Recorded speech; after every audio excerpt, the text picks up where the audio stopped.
అందరికీ నమస్తే. ముందుగా అందరికీ దసరా పండగ శుభాకాంక్షలు. అధర్మంపై ధర్మం గెలిచిన విషయాన్ని సూచించే పండగ దసరా పండగ. మన తెలంగాణ రాష్ట్రంలో మన ముఖ్యమంత్రి వర్యులు శ్రీ రేవంత్ రెడ్డి గారు ప్రభుత్వం చేపట్టిన నాటి నుండి నేటి వరకు ఎన్నో అద్భుతమైన పథకాలు తీసుకొచ్చి రాష్ట్రాన్ని అభివృద్ధి పదంలో నడిపిస్తున్నారు. పేదవాడు ఆకలితో ఉండకూడదు, అందరితో సమానంగా కడుపు నిండా అన్నం తినాలనే సంకల్పంతో మన సీఎం రేవంత్ రెడ్డి గారు సన్నబియ్యం పథకాన్ని తీసుకొచ్చి పేదవారి ఆకలి తీర్చిర్రు.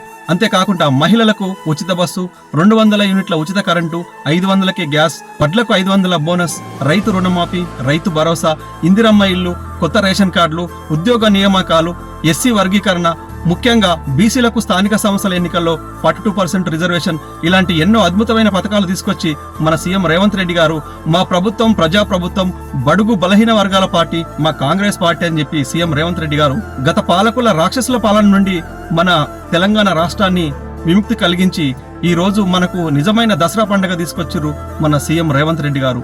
మరొక్కసారి అందరికీ దసరా శుభాకాంక్షలు.